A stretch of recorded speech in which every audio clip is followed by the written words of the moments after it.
एक त्रासदी का विषय जो 1947 में हुआ जब भारत देश का विभाजन हुआ।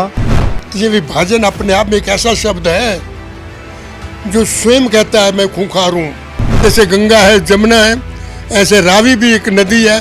जब उस दरिया को पार कर रहे थे हमने दाएं देखा, बाएं देखा। मुझे अच्छी दिखे याद है, मुझे पानी नहीं दिखाई दिया, मुझे लाशें ही बहती दिखाई दी। वही मुसलमान जो इकट्ठे बैठ करके खाते थे, पीते थे, और जब ये बात हुई सिर्फ लालच के पीछे मुझे इस घर का सामान मिलेगा, ऐसे किएगा, वो भाई बंदी को छोड़ करके वो खूंखारी पर उतर है। घर देखने का मन करता है, वो सीढ़ियाँ चढ़ने का मन करता है, छत पे जहाँ सोते थे, खेलते थे, कूदते थे, वो मन करता है। मेरे चाचा जी के लड़के रास्ते में काफले में आए, रास्ते में भूख के मारे वो बेचारे दम तोड़ गए। उन्होंने बताया कि लड़कियों को एक घर में इकट्ठा कर करके आबरू और इज्जत बचाने के लिए लड़कियों पर तेल डाल करके स्वयं अपनी अक्षों से उनको जलाया गया। औरतों को रेप कर दिया है, उनकी ब्रेस्ट काट दी है। सरदार पटेल यहाँ थे, उन्होंने एक स्टेटमेंट दी कि अगर अब गाड़ी वहाँ से कोई कटी हुई आई तो हम भी इसी तरह भेजेंगे। नमस्कार, हमारे सभी दर्शकों को का बहुत बहुत स्वागत। और आज हम एक ऐसे विषय के ऊपर आपके सामने कुछ रखने जा रहे हैं जो एक बहुत ही ऐतिहासिक है। एक त्रासदी का विषय जो 1947 में हुआ जब भारत देश का विभाजन हुआ। और जैसा कि आप सब जानते हैं कि 15 अगस्त को 1947 में एक देश के दो देश बने, जिसमें एक को पाकिस्तान बोला गया और दूसरे को भारत। तो आज इतने वर्षों के बाद भी आज भी हमारे बीच में कुछ ऐसे शख्स मौजूद हैं जो उस समय त्रासदी के दिन भी जो वहीं पे थे। कोई 7 साल का था, कोई 10 साल का था, कोई 12 साल का था। तो उन सभी जो ऐसे लोग हमारे बीच में आज भी हमारे उपस्थित हैं जिन्होंने वो सब त्रासदी को देखा। और आज से ज़्यादा अच्छा दिन कौन सा ऐसा हो सकता है कि जब हम उस त्रासदी के बारे में जिक्र ना करें। और मुझे आप सभी को ये बताते हुए बहुत ही हर्ष हो रहा है कि हमारे बीच में आज एक ऐसी शख्सियत हमारे साथ है जिससे अभी हम इस बात पे चर्चा करेंगे। और उनका नाम है श्री पीएन मोंगिया जी। ये गुड़गांव के रहने वाले हैं और 15 अगस्त 1947 को जिस दिन भारत आज़ाद हुआ तो ये लगभग 12.5 वर्ष के थे। इन्होंने वो सब कुछ अपनी आँखों से देखा जिसके बारे में हम आजकल केवल इतिहास में पढ़ते हैं या न्यूज़ में सुनते हैं। तो बजाय इसके कि मैं इससे ज़्यादा कुछ और एक्सप्लेन करूँ आपको, तो हम अब सीधा अपने प्रश्न पूछते हैं श्री पीएन मोंगिया जी से, जिन्होंने ये सब देखा। और मैं एक बात का और उनका शुक्रिया अदा करना चाहता हूँ। और अब सर, मेरा जो सबसे पहला जो प्रश्न है, बेसिकली आज का जो मुद्दा ये है कि हम आपसे क्यों पूछना चाह रहे हैं कि हमारे जो आज की पीढ़ी है, जो हमारे आज के बच्चे हैं, जो नए हैं, इन्होंने केवल इतिहास में पढ़ा है और पढ़ा वही है जो पढ़ाया गया है। बहुत सी बातें ऐसी हैं जो पढ़ाई नहीं गई हैं, हमें भी शायद नहीं पता होगी, जो हमारे माता पिता को पता थी। तो सर, मेरा सबसे पहला प्रश्न ये है कि जिस दिन आप ये 15 अगस्त को जब ये पार्टीशन का डिक्लेरेशन हुआ और मोहम्मद अली जिन्ना ने डायरेक्ट एक्शन का ऐलान किया, उस दिन आप कहाँ थे, किस स्थिति में थे, खेल रहे थे, स्कूल से आए थे? तो आपको ये कैसे पता लगा कि भारत विभाजित हो गया है और अब आपको यहाँ से जाना है? देखिए, हम स्कूल में थे, पिताजी हेडमास्टर थे वहाँ के। हल्ला मच गया, बचाओ बचाओ के नारे लगने लगे। हम घर की तरफ गए, सामान को संभालने लगे। एक रमज़ान नाम का लोहार था जो पिताजी का भगत था, उसने ऑफर किया कि मैं गड्ढा दूंगा। उस वक़्त बैलगाड़ी को गड्ढा कहा जाता था। उसने ऑफर दी। मैं उस रमज़ान को आज भी सलाम करता हूँ, सल्यूट करता हूँ। थोड़ी देर के बाद वो फिर आया। हमारे घर में नलका था पानी का कि ये मुझे हत्था चाहिए। तो पिताजी घर पर नहीं थे, माताजी ने कहा ले जाओ। वो हत्था ले गया और आधे पौने घंटे के बाद वापस आया। वो उस पर धार लगा करके आया, जस्ट लाइक उसे तलवार बना करके आया नलके के हत्थे को। और ये अपना छुपा के चलना, कई रास्ते में काम आ जाएगा। इससे पहले मैं एक बात और बताना चाहता हूँ। मुगल शासन था, पूर्वी अफगानिस्तान का जो गवर्नर था उसके 3 बेटे थे,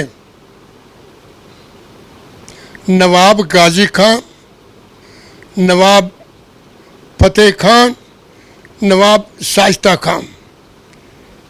ये 3 इलाके थे। इन तीनों ने बेटों ने अपने अपने डेरे बनाए थे और ये 3 डेरों पर ये आफत आई थी। यही पाकिस्तान बना था, यहीं पर हिंदू लोग थे। इन 3 डेरों से निकले हुए ही वो शरणार्थी हो गए थे, अपने घर बार के सामान को छोड़ करके। रास्ते में आते हुए बहुत सारी तकलीफ़ें हुई। जो आपने प्रश्न किया उसका उत्तर मैंने दे दिया। ये किस प्रकार के 3 लोग थे, 3 इलाके थे और तीनों को घर बार छोड़ करके कई रातें गुजारने के बाद पहले हम लोग लाहौर पहुँचे। जो काफ़िला था पहले लाहौर पहुँचे। वहाँ पर गोरखा लोग थे, उनकी देख रेख में, उनकी सुरक्षा में रेलगाड़ियों का इंतज़ाम था। हम रेलगाड़ियों में बिठा दिए गए। मैं क्या बताऊं, मुझे अच्छी तरीके से याद है, खचाखच भरे हुए थे। इंजन पर भी लोग बैठे हुए थे। कितना गर्म होगा अंदाज़ा लगाइएगा। तब कोयलों का था, इलेक्ट्रिसिटी नहीं थी। इंजन पर भी लोग बैठे हुए थे अपनी जान बचाने को आकर के जो है। इस तरीके से रेलगाड़ी से करते करते हम लोग आकर के अमृतसर पहुँचे थे। आगे यहाँ पर बात मैं एक और बहुत दर्दनाक बताना चाहता हूँ। हमें रास्ते में रावी को पार करना था। जिस रावी को दर्शन करने के लिए, जैसे गंगा है, जमुना है, ऐसे रावी भी एक नदी है, बहुत बड़ा दरिया है। जब उस दरिया को पार कर रहे थे, हमने दाएं देखा, बाएं देखा। मुझे अच्छी तरीके याद है, मुझे पानी नहीं दिखाई दिया, मुझे लाशें ही बहती दिखाई दी। हिम्मत थी उस रावी की, इतनी बड़ी लोगों को उठाती हुई, उसका जस्ट लाइक जल संस्कार के रूप में उनका किया। मैं उस रावी को भी प्रणाम करता हूँ। ये दृश्य थे और दर्दनाक दृश्य थे। बिल्कुल, आपने बहुत ही एक ऐसी बात बताई जो आमतौर पे आज के बच्चों को नहीं पता है। दूसरा मेरा आपसे ये प्रश्न है कि क्या आप वहाँ से, जैसे सभी को भागना पड़ा और ये एक दहशत का माहौल बन गया और मारपीट शुरू हो गई, मार पिटाई चालू हो गई, लोगों को मारा गया, तो क्या वहाँ के जो लोग थे वो कुछ अपने साथ ला पाए या सब कुछ वहीं छोड़ के आना पड़ा? देखिए, बहुत अच्छा प्रश्न है। अपनी मर्जी से निकलना और निकाल देना, जब भय के अंतर्गत निकलना, बड़ा अंतर होता है। आप अंदाज़ा लगा लीजिएगा, जब पता है यहाँ सब कुछ छोड़ के जाना है, उस बैलगाड़ी में लोग कहाँ बैठेंगे, सामान कहाँ होगा और सोने का सामान कहाँ होगा, नहीं ला सकते थे, वहीं पर छोड़ना पड़ा। मुख्य मुख्य चीज़ें जो थी, कुछ खाने पीने का, रात को रहने का, रास्ते में रहने का, उन सामान को ही ला सके। बाकी सारे के सारे जो थे वहीं के वहीं धरे रह गए थे। और निकलते ही हमारे सामने, अभी हम निकले ही थे घरों में, लोग बाग घुस गए और लूटपाट उन्होंने शुरू कर दी। मंगे जी, मैं एक बहुत ही एक जो आम तौर पे एक प्रश्न पूछा जाता है कि जब आप वहाँ से जिस तरीके से भी भागना पड़ा आपको, चाहे बैलगाड़ी में, आप लाहौर से फिर ट्रेन में आए, उसके बाद ये भी सुनने में आता है कि जब भारत में पहुँचे, जब अपने देश में वापस पहुँचे, हालांकि उनको शरणार्थी कहा गया, शरणार्थी नहीं कहा जाना चाहिए था, लेकिन उसके बावजूद भी जब भी ये हुआ तो उसमें यहाँ पहुँचने के बाद सरकार की तरफ से ऐसा क्या इंतज़ाम था? क्योंकि मुझे ये भी सुनने में आया है कि लोगों को 3-3 दिन, 4-4 दिन यही नहीं पता था कि खाना कहाँ पे खाना है, रहना कहाँ पे है, सोना कहाँ पे है। तो यहाँ आने के बाद आपका पहला अनुभव क्या रहा? देखिए, जितने लोग जिस जिस स्थान पर गए, सबके साथ अलग अलग घटनाएं घटित हुई हैं। यहाँ तक हमारे काफ़िले की बात थी। जब हम अमृतसर पहुँचे तो एक बहुत बड़ा स्कूल था, बहुत बड़ा स्कूल था। तब का भी वो 2 मंजिल बना हुआ था, ऊपर भी बड़े कमरे थे, मैं याद नहीं है, बहुत कमरे थे, अनगिनत कमरे थे। हम सब लोगों को वहाँ ठहरा दिया गया और हमारे खाने पीने का पूरा इंतज़ाम किया गया। अमृतसर जब पहुंच गए थे, रास्ते में किसी ने कुछ नहीं पूछा, भूखे रहे हैं, कैसे रहे हैं, कैसे गुजारा किया, उसका वर्णन मत पूछेगा करके, वो दिन कैसे काटे हैं। मगर जो ही गाड़ियाँ पहुँची अमृतसर में, ठिकाने रख दिए गए और वहाँ पर उनका पूरा इंतज़ाम किया गया।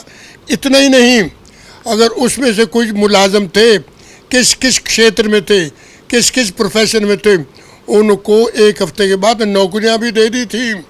जो कि नहीं गए तो अलग बात है, नहीं तो वो कैंपों में ही रहे थे। जी, ये आपने बिल्कुल अच्छा बताया कि क्योंकि ये आमतौर पे सुनने में आया कि उस समय बहुत सारे कैंप्स लगाए गए थे और जो जहाँ जहाँ, तो इसमें सबसे बड़ा सवाल ये खड़ा होता है कि साहब जो वहाँ पे जितने भी लोग वहाँ से आए तो वो उनको जाना कहाँ था। जैसे आप अगर आपकी भी नॉलेज में ही होगा कि कुछ लोग हिसार, हांसी उधर जाके बस गए, कुछ रोहतक में बस गए, कुछ फरीदाबाद में बस गए। तो ये कैसे और किसने डिसाइड किया कि किसको कहाँ जाना है? देखिएगा, अति उत्तम प्रश्न है और आप शायद पहली बार इस उत्तर भी जान पाएंगे। आभार व्यक्त आज भी करता हूँ, चाहे मैं 9 दशकों पार कर चुका हूँ।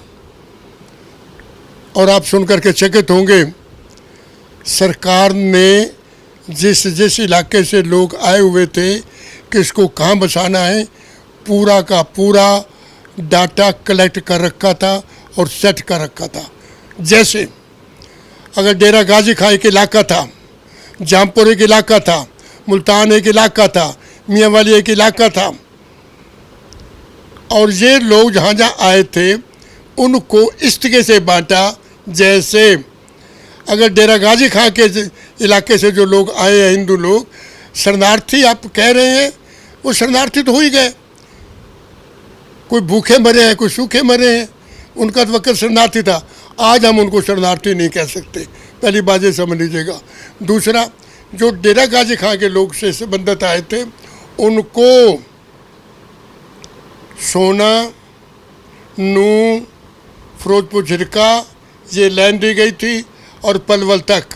जो मुसलमान यहाँ से गए थे उनके घर खाली पड़े हुए थे, डाटा उनके पास था, उनको देते गए, ये तू वहाँ जा, तू वहाँ जा, ये नहीं तेरे वहाँ पर 4 कमरे थे, तुझे 2 दे दिए गए, उनको अलाट कर दिए गए। इसके साथ अगर मियांवाली के लोग जो आए थे आकर के, उनको रिवाड़ी अलाट कर दिया गया था। उसका इलाका जो आसपास रिवाड़ी के लगते थे उधर कर दिएगा। जो सिंध से आए थे उनको जयपुर, अजमेर, राजस्थान की तरफ वो इलाका अलाट कर दिया गया था। इस प्रकार से इलाके अलाट किए हुए थे, उनको वहाँ पर भेज दिया गया। अगर कोई गलती से कहीं और रह भी गया था, धीरे धीरे उनको वापस भेज देगा। इतना ही नहीं, उनको ज़मीनें भी वहाँ पर थी, डाटा था, वह भी उनको अलाट कर दी गई। तुम्हारी वहाँ पर ज़मीन है, ये भी तुम्हें अलाट कर दी गई है। अत्याचार की बात ये थी, बहुत अजीब लगता है कि वही मुसलमान जो इकट्ठे बैठ कर के खाते थे, पीते थे, और जब ये बात हुई सिर्फ लालच के पीछे, मुझे इस घर का सामान मिलेगा, ऐसे किएगा, वो भाई बंदी को छोड़ करके वो खूंखारी पर उतर आए। उन्होंने सब रिश्तों को तोड़ दिया आकर के। वही मुसलमान थे, वहीं के रहने वाले थे, जो बड़े नज़दीक हुआ करते थे, वही आकर के शत्रु बन करके खड़े हो गए। अपनों ने काटा। हाँ मोंगे जी, इसमें एक प्रश्न और है जो बड़ा बहुत ही आम तौर पे पूछा जाता है और कहा भी जाता है, क्योंकि वहाँ पे जितने भी लोग जो वहाँ से आए, बहुत अच्छे पीते खाते पीते घरों के लोग थे, पैसे की कोई कमी नहीं थी और बहुत अच्छे परिवारों से लोग वहाँ थे। तो ऐसा भी सुनने में आया है, जो हमारे को सुनने में मिलता भी रहा है, कि यहाँ पे आके उन्हीं जो बिल्कुल वहाँ राजा महाराजा की तरह जिनकी ज़िंदगी थी, उन्होंने यहाँ पे आके इतने कष्ट झेले। यहाँ तक भी सुनने में आया कि उन्हीं लेडीज़ को घरों में बर्तन मांजने पड़े, किसी को कोई सफाई का काम करना पड़ा। तो इन सब त्रासदियों को झेलते हुए भी किसी भी प्रकार का कोई रिजर्वेशन, आरक्षण नहीं मांगा इन लोगों ने। तो इन लोगों ने अल्टीमेटली अपने आप को स्टैंड कैसे किया? मतलब आज की जो स्थिति है, आज पंजाबी, जिसको आप ये पंजाबी वर्ग बोल देते हैं, हालांकि पंजाबी शब्द तो एक कॉमन शब्द है, लेकिन फिर भी आमतौर पे इनको पंजाबी बोला जाता है। तो ये लोग बिना किसी उसके, बिना सब कुछ वहाँ छोड़ के आने के बाद भी यहाँ फिर अपने पैरों पे खड़े कैसे हो पाए? देखिए, इससे पहले मैं आपका प्रश्न का उत्तर दूं, मैं एक बात कहना चाहता हूँ। विभाजन जो आधार है, ये विभाजन अपने आप में एक ऐसा शब्द है जो स्वयं कहता है मैं खूंखार हूँ, और हमने कभी तवज्जो नहीं दी है। विभाजन वी भा जा ना, इन 4 अक्षरों से बना है। वी कहता है, विभाजन कहता है कि मेरा वी आपको चैलेंज करता है, सतर्क करता है, विभाजन कह रहा है। विभाजन शब्द कहता है कि मैं तुम्हें विवल कर दूंगा, मैं तुम्हें विमुख कर दूंगा। और मेरा भा कहता है, विभाजन का भा, मैं तुम्हें भयभीत कर दूंगा, भामासुर भस्मासुर की तरह मैं तुम्हें जीने नहीं दूंगा आकर के। और जा कहता है मैं जुदाई के जख्म दे दूंगा तुम्हें, और ना कहता है मैं नरसंहार कर दूंगा तुम्हें, मैं तुम्हें नंगा कर दूंगा, तुम कहीं के भी नहीं रहोगे। विभाजन का एक एक वर्ड जब ये कह रहा है, इसी का एक एक शब्द जब विभाजन अपने आप को बोलता है, ना बोलता हुआ भी उनका एक ही वर्ड में कहता है। देखिए मित्र, प्रश्न ये है, तब जो आए थे विभाजन में यहाँ करके, चाहे वो मुख्य जैसे मैंने कहा था वो बड़ा माना जाता था, चाहे शेर था चाहे कुछ तो, तब सब एक बराबर थे, भूखे थे, नंगे थे, लूले थे, लंगड़े थे, उनको कुछ नहीं था। मगर एक बात कहनी पड़ेगी, घरों में बर्तन मांज करके, चपरासी बन करके, छोटे से छोटा काम करके भी, मगर उन्होंने अपने अहम को नहीं खोया, खुददारी को नहीं खोया, और पूरा काम करके अपने आप खड़े हैं। इसलिए आज भी जिस जगह पर पंजाबी जर रहते हैं, सारे अपने आप को चौधरी समझते हैं, कोई अपने आप को कम नहीं समझता, क्योंकि वो अपने पैरों पे आप खड़ा हुआ है, किसी को भीख मांग कर नहीं खड़ा हुआ आकर के। ये उनको मानना पड़ेगा आप सबको जो है, कि जितने भी लोग आए थे सब ने अपनी मेहनत की है, दयानतदारी से, ईमानदारी से, परिश्रम करके किया है, और बहुत अच्छी सी जगह पर खड़े हुए हैं। तो अंतिम प्रश्न मैं आपसे ये पूछना चाहता हूँ कि जैसे ये जो अभी एक आपने भी सुना होगा, और ये आयोजन केंद्र सरकार के द्वारा किया जा रहा है, जिसको नाम दिया गया है विभाजन विभीषिका स्मृति दिवस।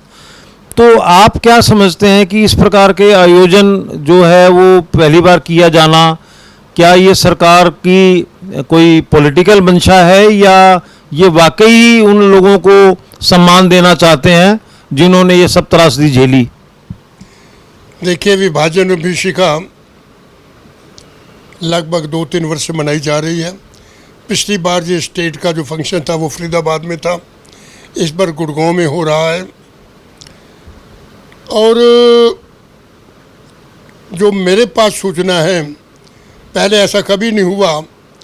अच्छी खबर है, अच्छी सोच है उन लोगों की कि जिन लोगों ने अपनी आंखों से वो त्रासदी देखी है, जो विभीषिका देखी है, वो मंच पर आकर के अपने उद्गारों को संबोधन करेंगे, ताकि लोगों को पता लगे।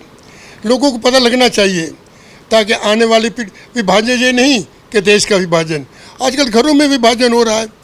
विभाजन शब्द को देख करके चलना चाहिए, इससे हमें शिक्षा लेनी चाहिए। विभाजन बड़ा खतरनाक शब्द है। विभाजन अपने आप में खुद बोलता है मैं बहुत खतरनाक हूँ। हमारे क्लास फेलो थे या साथी थे, हम उम्र थे। आप इंडिया की बात करें, पाकिस्तान की बात? हाँ, नहीं, वहाँ से बात नहीं हुई थी, क्योंकि तारतम्य टूट गया। तब मोबाइल नहीं थे, फ़ोन थे, वो कट ऑफ हो गए, कोई आना जाना नहीं हुआ। हाँ, मुझे याद आता 1955 में हॉकी का मैच था इंडिया और पाकिस्तान का, और मैं ट्रेनिंग ले रहा था, JBT की मैं ट्रेनिंग ले रहा था। तो पता लगा कि लाहौर में पाकिस्तान और हिंदुस्तान का मैच है, तो हम 8-10 दोस्त मिल करके हम लाहौर चले गए। तब कोई वीज़ा नहीं था, और पर चार्ज वहाँ पर हमारा एक साथी भी आया हुआ था, तब वो वहाँ पर मिला था। उसके बाद कभी कुछ नहीं हुआ। अभी कोई दोस्ती है? नो, कोई बात नहीं होती? कोई बात नहीं। जाने का मन करता है? यस, घर देखने का मन करता है, वो सीढ़ियाँ चढ़ने का मन करता है, छत पे जहाँ सोते थे, खेलते थे, कूदते थे, वो मन करता है। याद है आपके मकान कहाँ थे? पक्का याद है। रात में कई बार सपनों में आता है। तब तुम कुश्ती खेला करते थे, क्रिकेट का तो नाम निशान नहीं था। मैं लाहौर तक गया हूँ,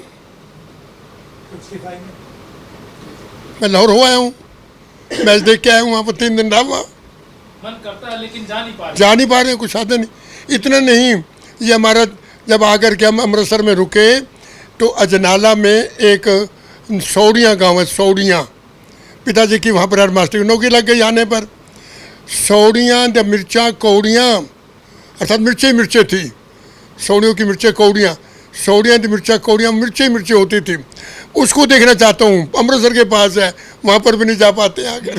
कि आप जो है पूरे ऑल ओवर हरियाणा की जो सीनियर सिटीजन फेडरेशन है उसके भी आप अध्यक्ष हैं, और जो गुड़गांव में भी आप अध्यक्ष हैं, और जो पूरी पंजाबी बिरादरी खासकर मियाँ वाली बिरादरी है उसके भी आप अध्यक्ष हैं।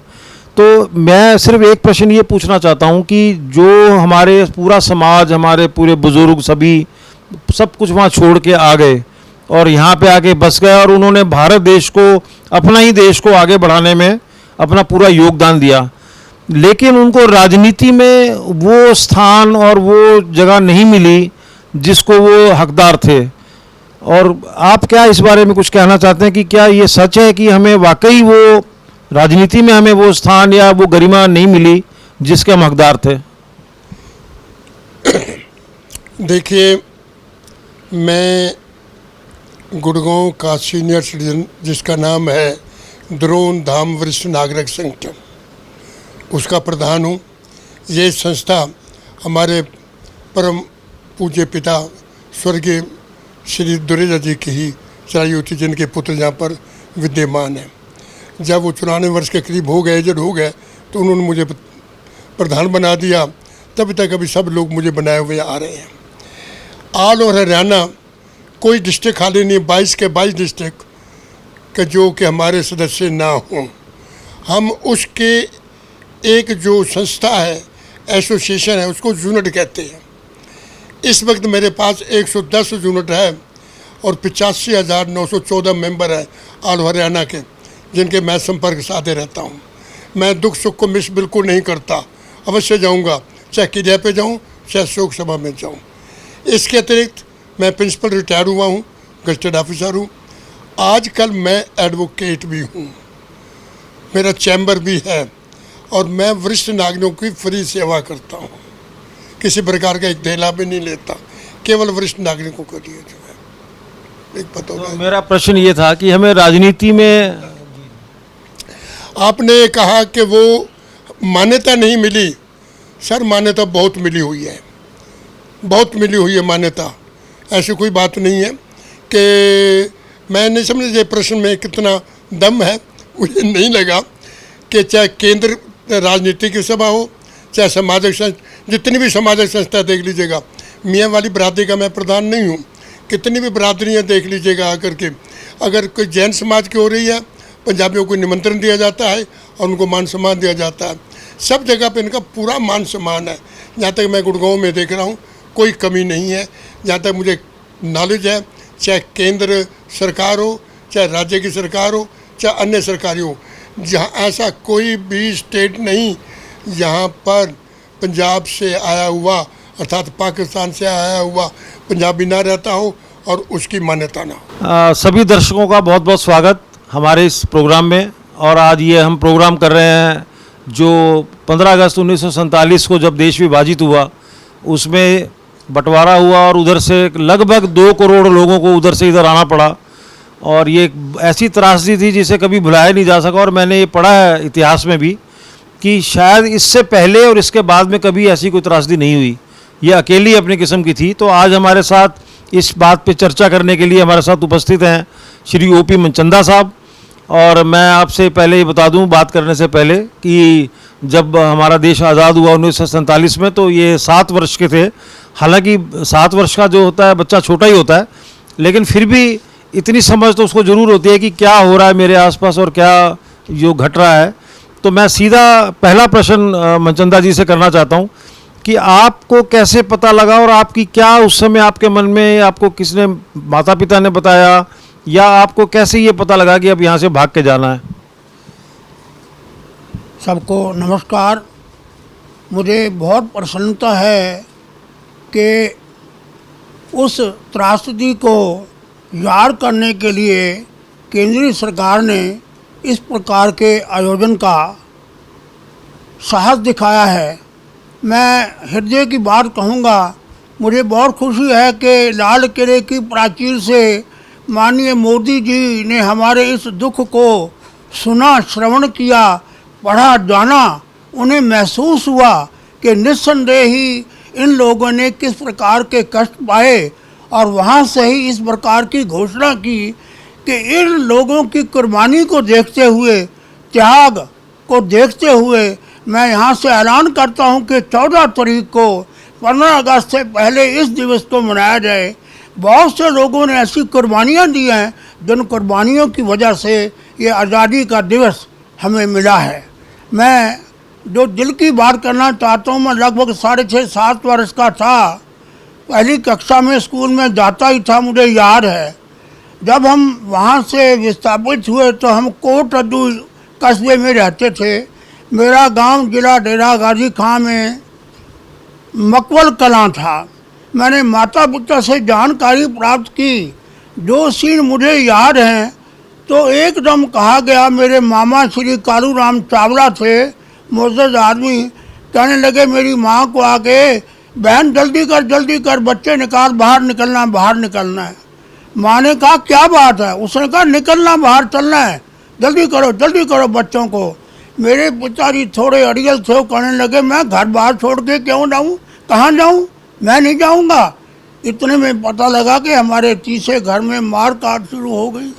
मेरी माँ ने हम तीनों भाइयों की उंगलियां पकड़ी और हमें बाहर निकाल करके बाहर ले आए। और हमारे मामा जी, हमें रेलगाड़ी का डिब्बा था एक, मुझे याद आता अच्छी तरह, ये जो गुड्स ट्रेन होती, गुड्स ट्रेन, इस ट्रेन में हमें बैठा दिया, कह दिया कि बच्चों आप बैठ दो, गर्दन ऊँची बाहर नहीं करनी।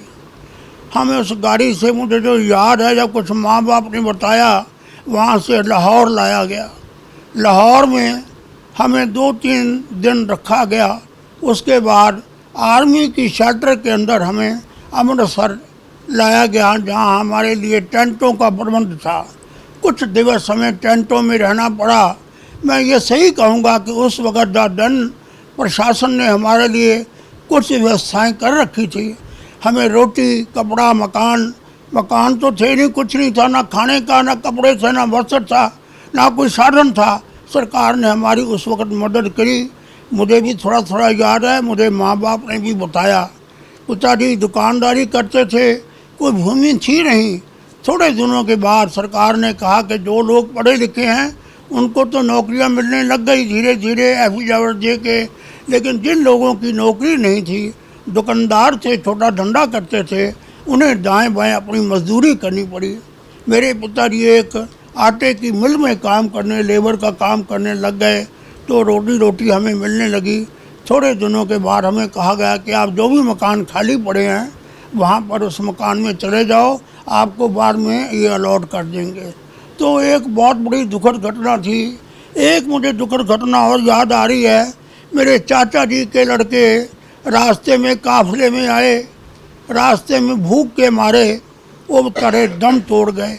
खाने को कुछ था नहीं, तो रास्ते में किसी ने कहा ये पालक के पत्ते हैं, ये इनको खा लो बेटा। ये चने के पत्ते हैं, उसने खा लिए, उसको दस्त लग गए और उल्टी आने लगी और उसने दम तोड़ दिया। ये बहुत बड़ी एक त्रासदी थी। ईश्वर ने ऐसा जो वक़्त दिया, मुझे इस प्रकार की बहुत खुशी है कि लोगों ने साहस करके इधर आकर के खूब मेहनत की, मेहनत करके अपने आप को बनाया और सरकार ने जितना हो सका उस वक़्त मदद की गई। उस वक़्त हम तो बच्चे थे, सुन रहे हैं, ये कांग्रेसी लोगों ने बंटवारा किया। कांग्रेस के महात्मा गांधी का नाम, नेहरू का नाम, इनका नाम हम बच्चे होते सुना करते थे, बस नहीं। बाकी जो जानकारी मिली, अलग अलग जिलों की अलग अलग त्रासदी थी। मियांवाली जिला जो था, इन्होंने बहुत कष्ट पाए। और मुझे जो जानकारी मिली, मेरे समधी भी मियांवाली के हैं, उन्होंने बताया कि लड़कियों को एक घर में इकट्ठा कर करके आबरू और इज्जत बचाने के लिए लड़कियों पर तेल डाल करके स्वयं अपनी हथियों से उनको जलाया गया। और उन्होंने ये नहीं चाहा कि हमारी बच्चियों की इस प्रकार बेधर्मी हो और इस प्रकार उन पर जुल्म ढाए जाएं। 15 अगस्त 1947 को भारत आज़ाद हुआ और उसी दिन ही हमारे भारत का, पूरे देश का विभाजन भी हुआ, जिसमें एक देश को पाकिस्तान बोला गया और दूसरा हमारा देश जो भारत है। तो अगर आप इतिहास पढ़ें तो उसमें सबसे बड़ी त्रासदी के रूप में इस विभाजन को देखा जाता है। और ऐसा मैंने बहुत से इतिहासकारों से भी सुना है और पूरे वर्ल्ड में इस बात को एक्सेप्ट किया जाता है कि इससे बड़ी त्रासदी और इससे बड़ा विस्थापन इससे ना तो इससे पहले ना कभी इसके बाद सब इस पूरे इतिहास में देखा गया। तो ये एक बहुत ही ऐसा समय था जब किसी को यही नहीं पता था कि करना क्या है। तो इसी संदर्भ में आज हम आए हैं इंटरव्यू लेने और विशेष रूप से ये जानने कि उस समय ऐसा क्या हुआ, क्या उनकी फीलिंग्स थी। तो हमारे बीच में आज हमारे साथ उपस्थित हैं श्री आर.जी. कपूर जी। ये इनका जो बर्थ है वो 1933 का है। तो आप यूँ समझिए कि जब ये भारत का विभाजन हुआ तो ये लगभग 14 साल के थे और 14 साल के एक बच्चे के रूप में इन्होंने वो सब देखा जिसको आज हम इतिहास में पढ़ते हैं। बहुत सी चीज़ें इतिहास में बताई गई हैं, बहुत सी चीज़ें नहीं भी बताई गई हैं। तो अब हम सीधे सवाल पे चलते हैं। सबसे पहले तो मैं आर.जी. कपूर साहब से मुखातिब होने से पहले सर आपका बहुत बहुत स्वागत है और हमें इस बात का बहुत खुशी है कि आपने हमें समय दिया, क्योंकि आपका बहुत ही व्यस्त समय है। और जैसे जैसे अभी हम आगे बढ़ेंगे तो आपकी और भी बहुत खूबियाँ हैं जिसके बारे में हम जानेंगे। लेकिन आज का जो विषय है वो मुख्य यही रहेगा कि जो विभाजन हुआ उसमें सर सबसे पहले मेरा जो पहला क्वेश्चन है वो यही है कि जब ये आप तो 14 साल के थे या 13 साढ़े 13 साल के थे, तो ये कैसे आपको पता लगा कि भाई अब विभाजन हो गया है, आपको ये सब कुछ छोड़ के जाना पड़ेगा, भागना पड़ेगा? आप कहाँ पे थे, आपको कैसे इस चीज़ की सूचना मिली? तो आप शुरुआत से अगर आप हमें कुछ बता सकें, बहुत बहुत धन्यवाद। ऐसा है कि मैं जैसे आपने बताया कि 13.5 साल का था, 9th क्लास में पढ़ता था, गवर्नमेंट स्कूल में पढ़ता था जो हमारे घर के पास था। मैं सरगोधा में पैदा हुआ और ब्लॉक नंबर 2। तो स्कूल हमारे घर में पास था, तो मैं गवर्नमेंट स्कूल में ही पढ़ता था। पहले मेरे भाई भी वहीं पढ़े होंगे। उस स्कूल में करीबन आधे मुस्लिम बच्चे थे, आधे हिंदू बच्चे थे। लेकिन उस ज़माने में एक 13.5 साल का बच्चा इतना स्मार्ट नहीं था जितना आज का बच्चा है। हम लोग कंपैरेटिवली बड़े भोले थे, हमें ज़्यादा पता नहीं था। ये पार्टीशन का तो हमने बहुत मालूम बाद में हुआ। लेकिन जब बच्चों ने वहाँ पर कहना शुरू किया कि भैया तुम निकल जाओ यहाँ से वरना तुम्हें मार देंगे, हमारे स्टूडेंट जो हमारे साथ पढ़ने वाले बच्चे, तो हमें डर लगा। फिर मैंने उस टाइम में एक स्कूल बदला, सनातन धर्म स्कूल में चला गया। तो हमें अंदाज़ा हो गया कि ये अब रहना यहाँ पर मुश्किल हो जाएगा। न्यूज़ भी आनी शुरू हो गई। रेडियो एक आध महल्ले में था जहाँ पर लोग शाम को इकट्ठे हो जाते थे और न्यूज़ आती थी। मेरे भाई बड़े जो थे वो लाहौर में थे उस वक्त, तो कुछ तो शिफ्ट कर गए थे।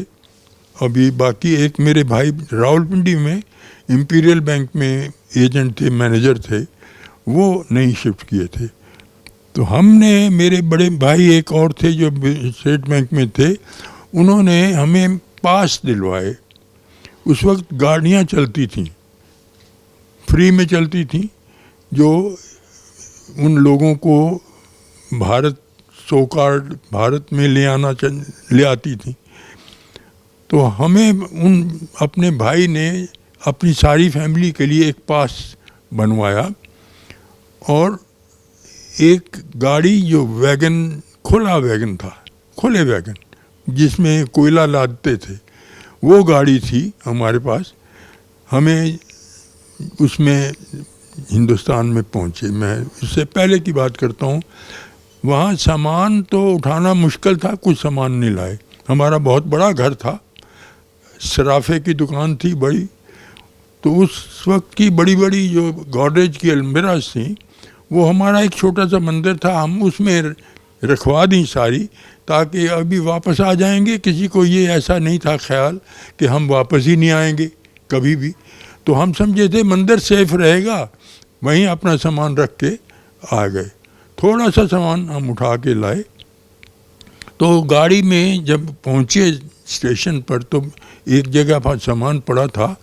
तो उस गाड़ी के साथ, एक गाड़ी के साथ गोरखा रेजिमेंट आती थी, दूसरी गाड़ी के साथ आती थी वो दूसरी गाड़ी को, कभी दूसरी गाड़ी हो तो बलोच लोग आते थे, सिपाही।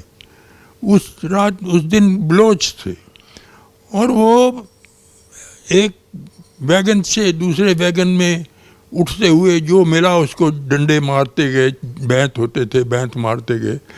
तो मैं एक जगह खड़ा था, वो मेरी तरफ बढ़ा, जहाँ थोड़ा सा सामान हम रखा हुआ था, लाद रहे थे। तो मेरे भाई ने शाउट किया, वो बोल्ड थे बड़े, तो मैं बच गया, नहीं तो मेरे को मतलब पीटते वहाँ पर। ये हालत थी वहाँ पर। अब उस गाड़ी को सरगोदा से अमृतसर तक पहुँचने के लिए करीबन 150 किलोमीटर, पौने 200 किलोमीटर का रास्ता था। ज़्यादा से ज़्यादा 7-8 घंटे 9 घंटे लगते। लेकिन हमारी गाड़ी को बीच बीच में रोक के रखा और एक न्यूज़ आ रही थी कि यहाँ पर और गाड़ियाँ गई हैं, उसके सारे लोगों को कत्ल कर दिया है, औरतों को रेप कर दिया है, उनके ब्रेस्ट काट दिए हैं, लूट लिया है सारा। और इस तरह की गाड़ी यहाँ पर पहुँची। 1-2 गाड़ियाँ ऐसी आईं। जो पैदल आ रहे थे उनको वैसे मार देते थे, काफिले चलते थे उनको वैसे मार देते थे। तो उस वक्त सरदार पटेल यहाँ थे, उन्होंने एक स्टेटमेंट दी कि अगर अब गाड़ी वहाँ से कोई कटी हुई आई तो हम भी इसी तरह भेजेंगे। शायद उसकी वजह से हमारी गाड़ी बच गई। हमें 3 दिन लगे रास्ते में, ना कोई पानी ना कोई रोटी। सारी की सारी फैमिली, एक सुबह खाना जाना होता है, कुछ ना करना होता है, वो भी एक कॉर्नर में हमने बिठा दिया। हम सर को ऊंचा करके देख भी नहीं सकते थे और जहाँ कहीं देखा इधर उधर तो लाशें पड़ी हुई रास्ते में। और जो स्टेशन था उसमें पानी के नल को वो लकड़ी की कीलों से ठोक देते थे ताकि उतरे ही ना। वैसे तो उतरता ही कोई नहीं था, क्योंकि जो उतरा वो मरा। ये हालत थी वहाँ पर। यहाँ आए तो आप देखिए हमारे पास कुछ भी नहीं था। हमारे फादर बहुत अच्छे अमीर आदमी थे और बड़ी जायदाद थी, लेकिन यहाँ कुछ भी नहीं ला पाए। और छरहट्टा है अमृतसर से पहले, वहाँ पर गाड़ी ने हमें उतार दिया। अब वो क्या करते थे कि जो भी गाड़ी आती थी वो डिस्ट्रीब्यूट करने के लिए पॉपुलेशन को, वो किसी को कहीं उतार देते, किसी को कहीं, और ये पता नहीं होता कि आपको कहाँ उतार देंगे। तो हमें छरहट्टा में उतार दिया। हमें याद है कि रेलवे लाइन पर बैठे RSS के लोग थे, वो सेवा कर रहे थे, दाल रोटी वहाँ मिल गई। फिर उसी लाइनों के किनारे पर हमने जो सामान हमारे पास था वो रख के वहीं सो गए। अक्टूबर का महीना था शायद, तो रातें उस वक्त ठंडी हुआ करती थी। तो जैसे भी था हम पड़े रहे। 2-3 दिन हम बाहर ही खड़े रहे और हमें कुछ खाने को भी नहीं मिला, बनाना मुश्किल था।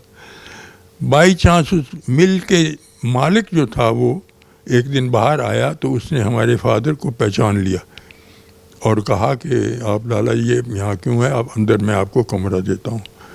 तो इस तरीके से हम अच्छे घरों के रहने वाले बिल्कुल ही बर्बाद हो के यहाँ पहुँचे। और यहाँ हमें कोई देखने वाला तो नहीं था, सिवाय ये कैंप लगा देते थे वो बने हुए। तो हम बहुत सारे दिन वहाँ पर बीते हमारे।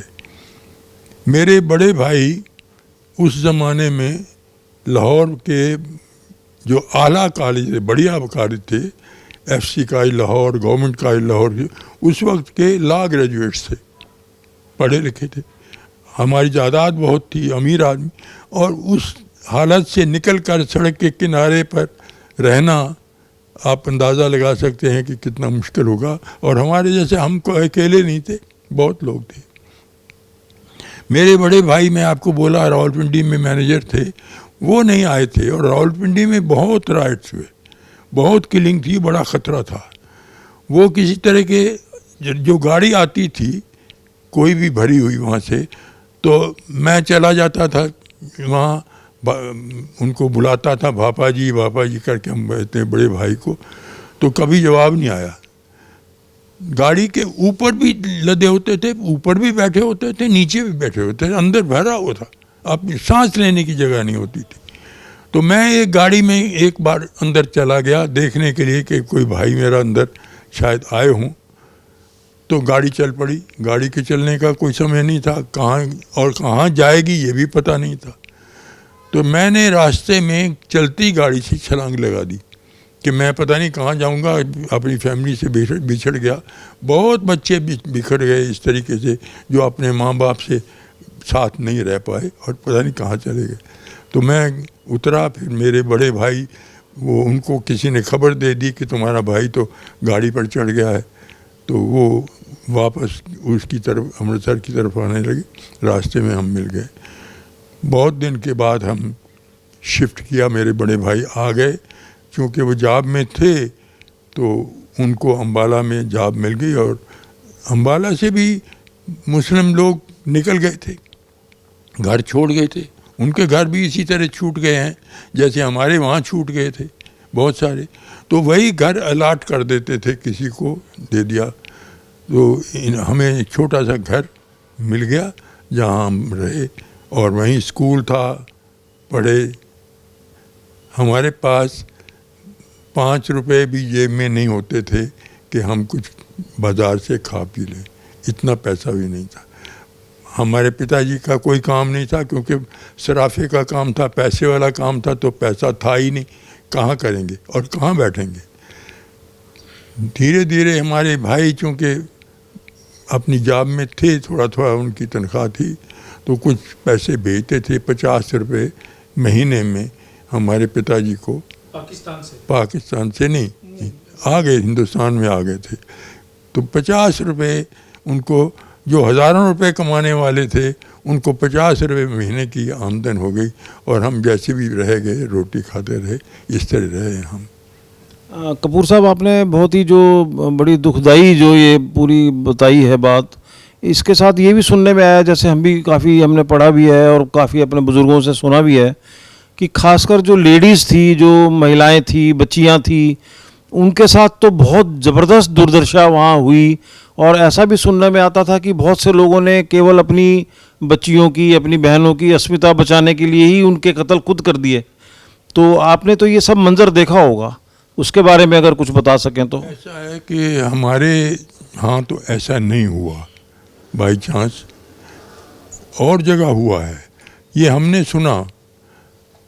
और उन्होंने जो आप कह रहे हैं बिल्कुल सही है, इस तरह की बातें हुई हैं।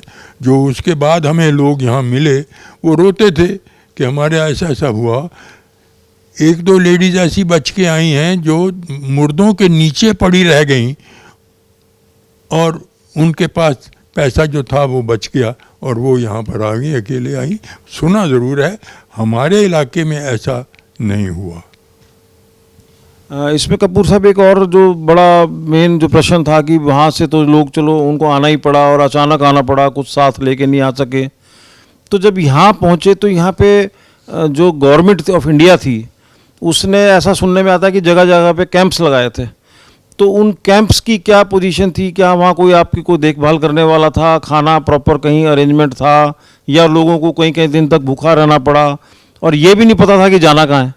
तो इन सब बातों के बारे में अगर आप थोड़ा सा और इस पर चर्चा कर सकें तो। जी, कैंप उन्होंने लगाए ज़रूर, लेकिन कोई ख़ास उसमें सहूलत नहीं थी किसी तरीके से। जो किया है उस वक्त मैं बता रहा हूँ कि आरएसएस के लोगों ने काम बहुत किया, उन्होंने सेवा की, खाना भी दिया और उसकी रक्षा भी की। लेकिन सरकार की तरफ से कोई, हमें तो कोई याद नहीं कि उन्होंने कोई मदद की हो हमारी, या हमें पता हो कि हमने कहाँ जाना है, कहाँ रहना है, कुछ पता नहीं था। आपको बताया कि मेरे भाई की ट्रांसफ़र अम्बाला में हो गई तो हमें ये लगा कि अब हम अम्बाला शायद चले जाएंगे। कैसे जाएंगे ये भी पता नहीं था, कोई गाड़ी नहीं थी, कोई कुछ नहीं किया, जिस पर चढ़ गए, जहाँ तक गए वहाँ तक उतर गए। लेकिन इस तरह के लोगों ने बहुत सफ़र किया है, बहुत लोगों ने सफ़र किया है और बहुत बाद में कैंप भी लगे रहे, बड़े बड़े कैंप, और कितने साल कैंप लगे रहे जिनको अपना घर कोई मिला नहीं, कहीं मिल नहीं पाया। ये आपकी बात सही है। और उसका नाम ही, अम्बाला के पास कैंप लगा था तो उसका नाम ही कैंप कॉलोनी बना दिया। इतनी लंबी देर तक वो कैंप चला, यानी उसका नाम ही शहर बन गया। ये हालत थी। लोगों को बहुत तकलीफ़ें हुई और कोई सरकार की तरफ से कोई ख़ास फ़ायदा नहीं हुआ, नहीं मिला। हमारी इतनी जायदाद छोड़ के आए थे, क्लेम होते थे, क्या मिला? यानी इतना कुछ छोड़ने के बाद एक छोटा सा घर, बस, और कुछ नहीं। इसमें जो कपूर साहब, इसमें एक और बहुत बड़ा जो उस समय विषय खड़ा हुआ कि जब लोग यहाँ आ गए, चलो अपनी जान बच गई, उसमें दो इश्यूज काफ़ी आए उसमें कि एक तो जो परिवार पाकिस्तान से चलने से पहले बिछुड़ गए, उनमें से बहुत से लोग तो मिल ही नहीं पाए। जो मिले वो कई कई महीनों के बाद, कोई साल के बाद किसी ने इन्फॉर्मेशन दी तो मिले। तो जब यहाँ पे जब पहुँचे तो किसी के पास कमाई का तो कोई साधन था नहीं। मैंने ऐसा भी सुना है कि जो वहाँ नौकरी करते थे उनको पॉसिबल नौकरी जो हो सकती थी मिल गई, लेकिन जो लोग बिजनेस में थे उनको एक्चुअली कुछ नहीं मिला। तो ये क्या मतलब, ये बिल्कुल सही है आपकी जो ऑब्जर्वेशन हम पढ़ रहे हैं इतिहास में और ये सब? कहाँ सर, जो इतना बिजनेस, इतनी जायदाद छोड़ के आए, उनको कोई सहूलत नहीं मिली। जो थे बच्चे वहीं रह गए, लेकिन जो लोग यहाँ आ गए थे, जो फाइनली जिनको घर भी मिल गए, उन्होंने कभी भी कोई सरकार से कोई आरक्षण नहीं मांगा, कभी कोई भीख नहीं मांगी, अपने पैरों पे खुद खड़े हुए। तो अगर मैं सिर्फ आपकी बात करूं, खुद की अपनी पर्सनल बात करूं, या आपके जो बहुत ही क्लोज रिश्तेदार हैं, उन्होंने फिर आके अपना रोटी का साधन कैसे बनाया जिनके पास नौकरी नहीं थी? बहुत सारी मुश्किलें पैदा हुई। स्कूल में गए हम, बाद में गए स्कूल तो मार्च में जाके खुले, हम अक्टूबर में आए थे। तो स्कूल वाले भी जो वो हमसे कोई अच्छा वेलकम नहीं किया उन्होंने।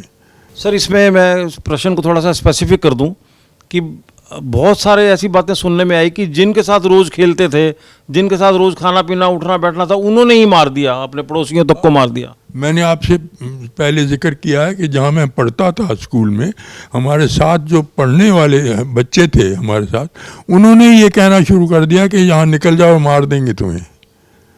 और इससे ज़्यादा क्या हो सकता है? बड़े लोगों ने तो ज़्यादा वहाँ पर हुआ नहीं, इतना दंगा मैं कहूँ सरगोदा में नहीं हुआ, लेकिन ये बच्चों की जो उनमें जहर भरा था वो तो निकला, शुरू से ही निकला। हिंदू से ज़्यादा मुसलमान ने जब नफरत की है। और वैसे भी सर कहा जाता है कि अपने इतिहास से बहुत कुछ सीखना चाहिए। तो मुझे उम्मीद है सर आपका जो संदेश है वो दूर तक जाएगा। और दोबारा से एक बार फिर से पुनः आपका बहुत बहुत धन्यवाद सर।